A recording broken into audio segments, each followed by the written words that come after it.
Cela fait partie des choses qu'on n'explique pas. Bien que n'y ayant le plus souvent jamais mis le moindre pied, le Québec nous attire. Et peut-être que c'est votre cas. Peut-être même que, comme des milliers de Français chaque année, vous envisagez sérieusement d'aller y poser vos valises pour quelques mois, pour quelques années, pour toujours, qui sait. Mais si en avoir envie est la condition première pour réussir votre expatriation, c'est aussi, et de loin, la plus facile. Quelles études, quel travail, quelle région, quelles écoles, quelle durée, quid de la santé, quid de ma retraite, quels seront vos droits, mais aussi quels seront vos devoirs. Et au-dessus de toutes ces questions règne la question fil rouge de tout immigré au Québec. Comment obtenir le permis de séjour dont j'ai besoin? Et puis d'abord, lequel est-ce? Au fur et à mesure de votre projet, d'innombrables questions, des doutes, mais aussi des grandes joies et de belles espérances vont vous submerger.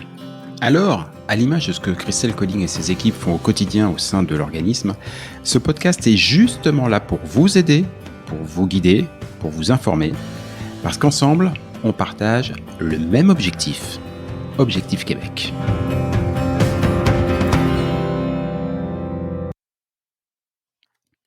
Salut à tous, Objectif Québec, le podcast, épisode 38. Parmi toutes les innombrables choses auxquelles il faut penser pour votre arrivée au Québec, il en est une que vous seriez bien avisé de ne pas oublier, vous trouver un nouveau chez vous. Et cela risque de vous surprendre, mais la location n'est pas la seule option qui s'offre à vous. Dès votre arrivée, ou presque, vous pouvez aussi devenir propriétaire de votre cabane au Québec. Je dis cabane, on s'entend. Alors, je dis ça, mais en fait, c'est pas si simple, ou plutôt si, ça peut être simple pour peu que vous soyez accompagné par des bonnes personnes. C'est pour cela qu'Objectif Québec a choisi de nouer un partenariat avec Marie-Pierre Amiot et Tommy Plantejean. Ils vous écoutent, vous accompagnent, et puisque Christelle a choisi de leur laisser son micro aujourd'hui, ils nous expliquent aussi tout ça en détail. Bonjour à tous les deux. Allô, allô. Bonjour Jean-Michel. Ça va bien? Oui, bien Ça sûr, va toi? super. Cool. Alors, pour commencer cet épisode, j'aimerais que vous m'éclairiez un peu. Au cours des derniers mois, on a entendu pas mal de choses, des changements de cap, des changements de stratégie, des atermoiements divers concernant les possibilités d'achat immobilier par les immigrants. Alors, au moment où nous enregistrons ce podcast, que dit la loi? Tommy. Allô tout le monde, salut Jean-Michel. Cette fameuse loi, je pense que c'est important de la démystifier parce qu'on entend plusieurs choses, là. D'ailleurs, on a commencé à rencontrer plusieurs familles d'Objectif Québec, puis on s'est rendu compte que c'était pas toujours clair, donc on trouvait ça important de commencer par clarifier la chose. Ce qu'il faut savoir là, pour acheter au Québec, au Canada, ça prend un permis de travail dans le couple, simplement. Donc, du moment qu'on a une personne dans le couple qui a un permis de travail, ça vous donne la possibilité d'acheter au Québec. Ça peut se faire assez rapidement suivant l'obtention du permis de travail. Quand on dit obtention du permis de travail, entendons-nous bien, c'est la lettre que je reçois à la maison qui me dit « Coucou, quand tu viendras, Jean-Michel, tu auras un permis de travail, c'est cool, bienvenue au Québec » ou c'est le papier que je vais me voir remettre en arrivant à l'aéroport, à la douane, avec le joli logo du Canada et tous les numéros qui vont bien? C'est une précision qui est importante. En fait, le début des démarches peut se faire là, au moment qu'on a la promesse d'obtention du permis de travail, mais c'est sûr et certain que ça le prend entre nos mains pour passer chez le notaire. Donc, c'est pour ça que quand on fait des démarches pour un achat à distance, disons, quand on veut faire un achat comptant, c'est important qu'on fasse le notaire une fois sur le territoire, mais l'entièreté du processus peut se faire avant même d'arriver parfois, là. Ok, donc si je comprends bien, c'est légalement possible. Ceci dit, est-ce vraiment raisonnable? Car si je m'en tiens à mon humble expérience franco-française, acheter ou vendre une maison, c'est long, c'est très long. Et en France, avec ce qu'on appelle les frais de notaire, ce qui sont peu ou prou 7 ou 8% du prix d'achat qu'on verse à l'État sous forme de taxes, joie, bonheur et allégresse, c'est pas franchement quelque chose qu'on peut faire trop souvent. Marie-Pierre, c'est quoi l'état du marché immobilier au Québec? Alors, le marché immobilier au Québec, c'est grand le Québec, mais si on y va C'est avec, vrai. si on y va avec la région de Québec, la grande région de Québec, c'est un marché actuellement qui est très dynamique. C'est actif, particulièrement le marché de la revente. C'est un marché qui est en bonne santé. Il y a beaucoup de transactions qui se font à Québec présentement. Pourquoi? Principalement parce que c'est des propriétés qui sont encore très abordables. Si on se compare à d'autres grandes villes canadiennes, si je peux donner des chiffres sans trop endormir tout le monde, on est environ à des propriétés de 350 000 $ de prix médian au Québec, à Québec actuellement. Donc, c'est sûr que ça peut être très intéressant là, quand on a un certain apport comptant suite à la vente de notre maison en France peut-être, de se tourner vers un achat immobilier. Si je peux faire une petite parenthèse aussi là sur les délais de revente. Des fois, les gens vont dire, est-ce que je vais vraiment me lancer dans un achat immobilier alors que je suis pas encore certain combien de temps je vais rester au Québec? Est-ce que je vais m'y plaire? Est-ce que je vais vouloir rester? Mais les délais de revente peuvent être aussi rapides que 50 jours environ actuellement. Donc, au Québec, c'est assez de coutume de changer de maison. Donc, faut pas s'inquiéter avec les délais de revente. Là, c'est tout à fait possible. Quand on parle des délais de revente, qui sont aussi du coup des délais d'achat, euh, Mm-hmm. 50 jours, c'est 50 jours qu'on passe avec son agent immobilier pour mettre en vente et trouver un acheteur, ou c'est 50 jours entre le moment où je mets en vente avec mon agent immobilier et le moment où je passe chez le notaire? Oui, jusqu'à temps que ce soit final. Donc, en aussi peu que 50 jours, on peut avoir complètement fait la transaction. C'est effroyablement beaucoup plus court qu'en France, effectivement. Euh, et au niveau de la transaction, Tommy, je le disais tout à l'heure dans le petit texte, ici en France, on a ce qu'on appelle, à tort d'ailleurs, les frais de notaire, parce que les notaires n'en voient quasiment aucune partie, mais qui font que sur chaque transaction, à chaque fois qu'on achète une maison, ou un appartement d'ailleurs, on paye entre 7 et 8% de taxes.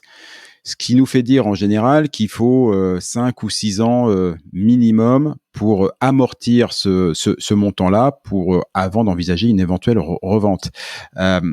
Qu'est-ce qu'il en est au Québec? C'est à peu près le même système ou point du tout du tout?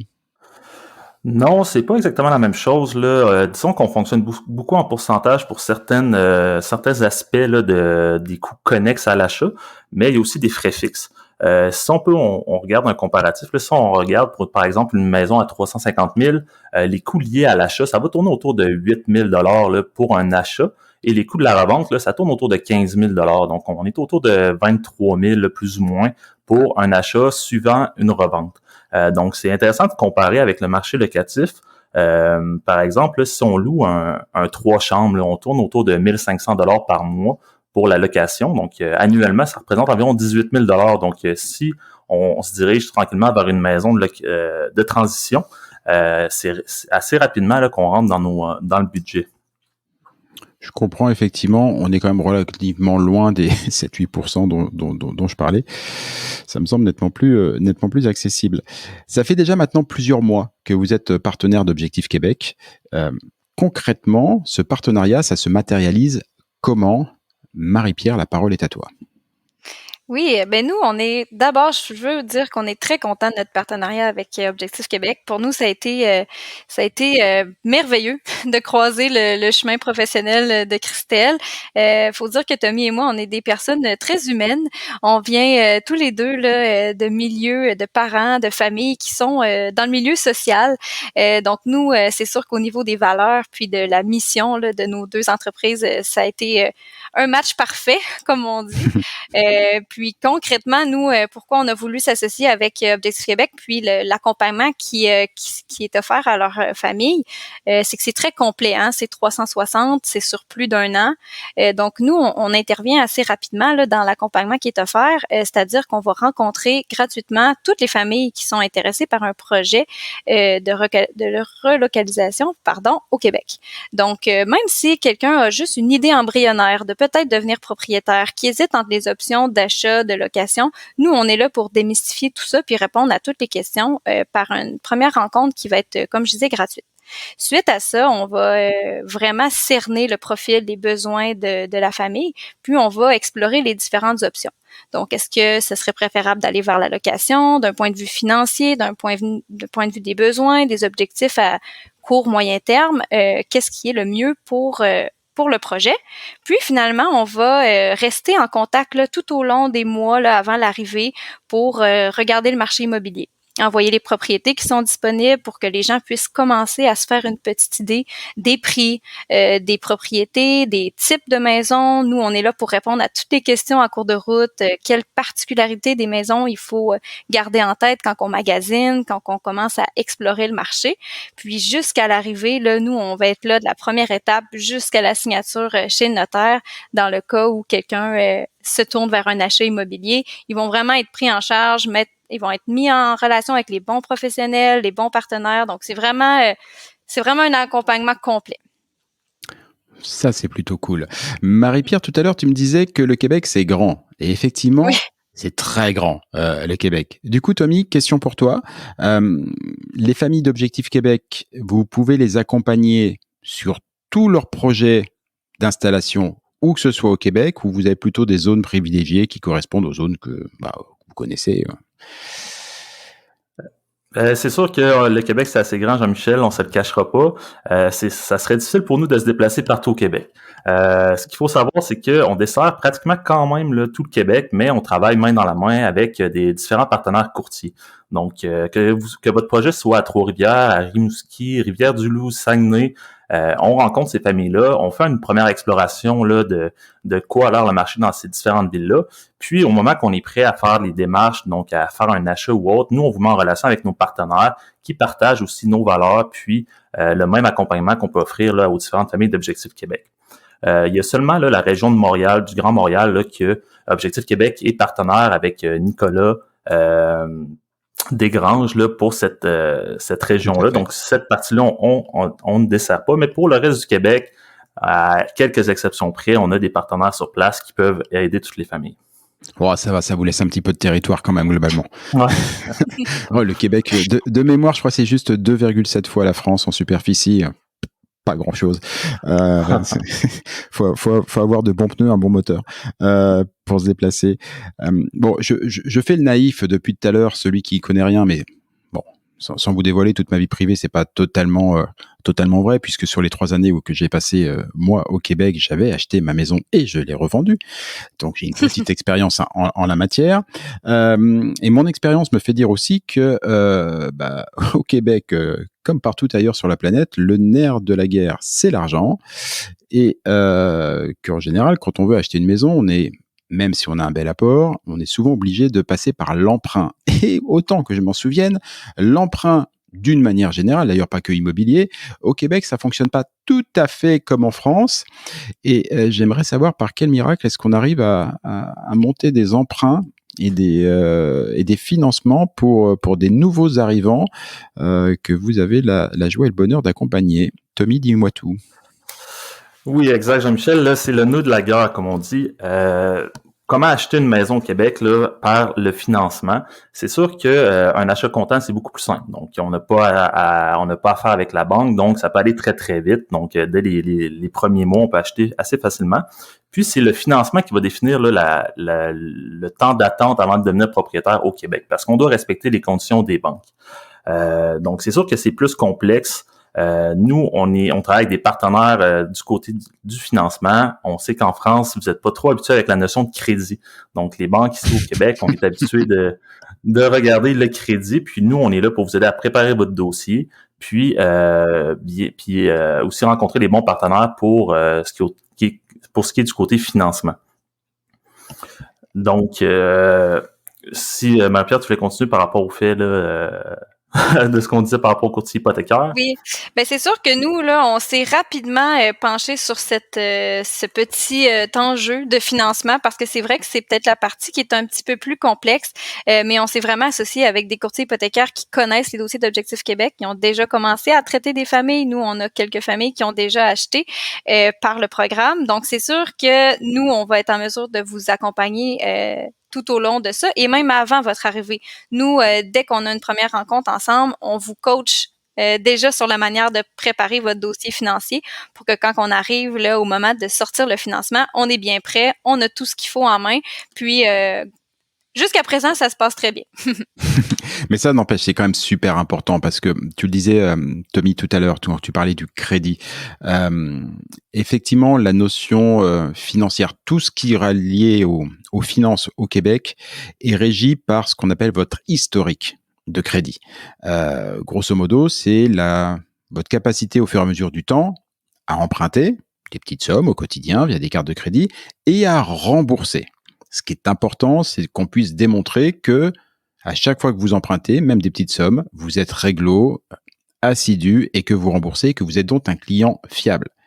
Et effectivement, le hic, c'est que par définition, même si on a 30, 40, voire 50 ans, quand on arrive au Québec, par principe, on n'a pas d'historique de crédit du tout. Donc, les banques, les réseaux classiques des banques n'ont pas cet élément clé pour elles pour prendre une décision pour savoir si elles peuvent ou non vous confier une grosse somme d'argent en général pour un crédit immobilier.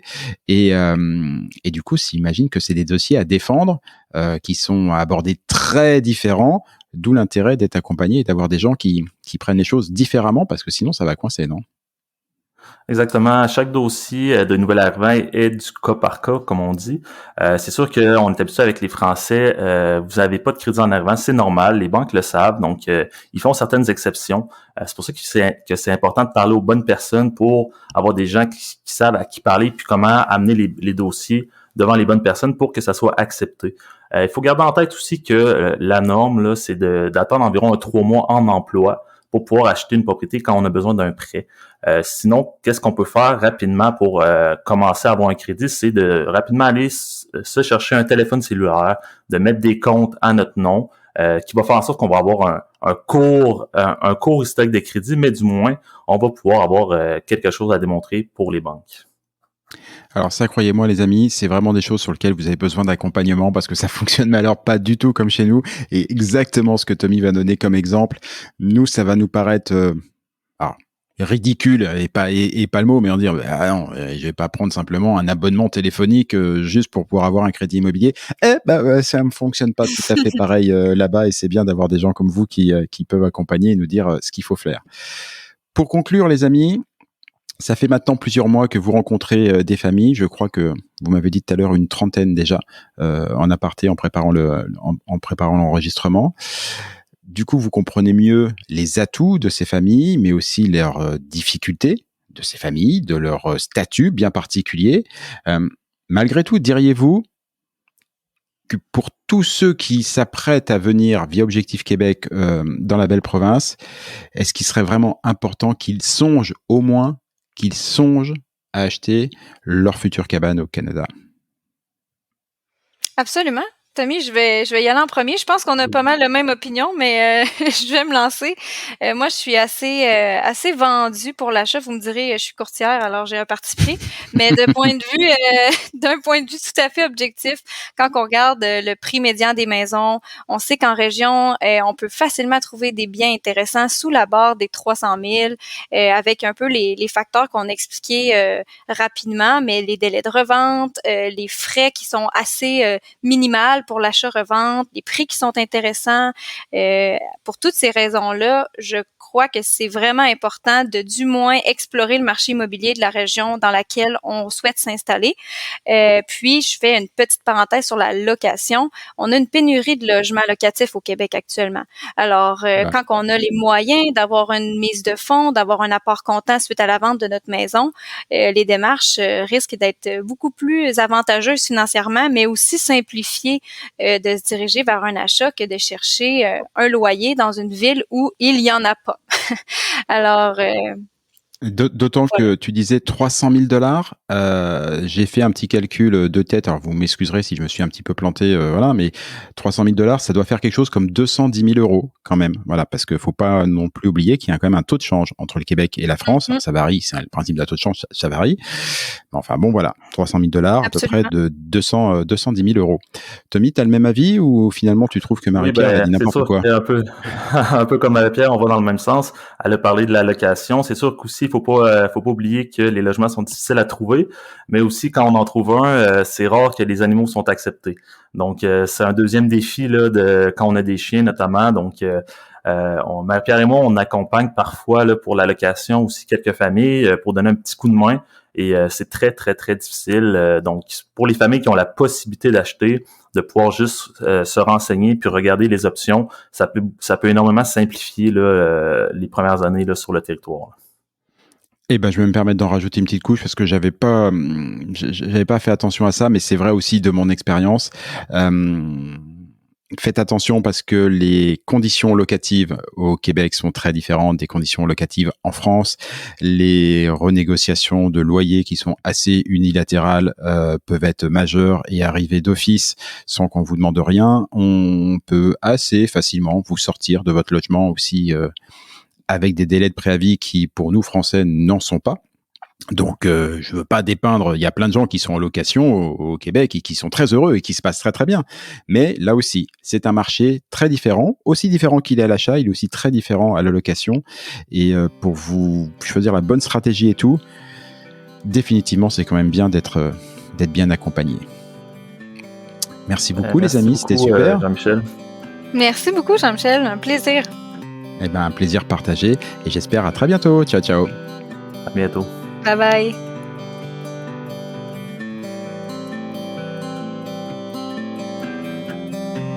Objectif Québec, le podcast, c'est fini pour aujourd'hui. Si vous y avez appris des choses, si vous avez toujours envie d'immigrer au Québec, et si vous êtes vraiment motivé, je ne saurais trop vous conseiller de prendre contact avec Objectif Québec. Avec leurs événements, leurs documents, leurs partenaires et tous les différents programmes d'accompagnement à la carte, Christelle et ses équipes vous faciliteront grandement la vie et vous proposeront tous les outils pour réussir votre rêve de vivre au Québec. Rendez-vous pour cela sur le site de objectifquebec.ca, objectif au singulier, Québec, tout ça en un seul mot.ca. Et donnez-lui une bonne note, ça fait plaisir à Apple et Google. Et puis nous, on va vous dire, on n'est pas fâchés. Rendez-vous sur un prochain épisode, et d'ici là, comme on dit au Québec, à tantôt!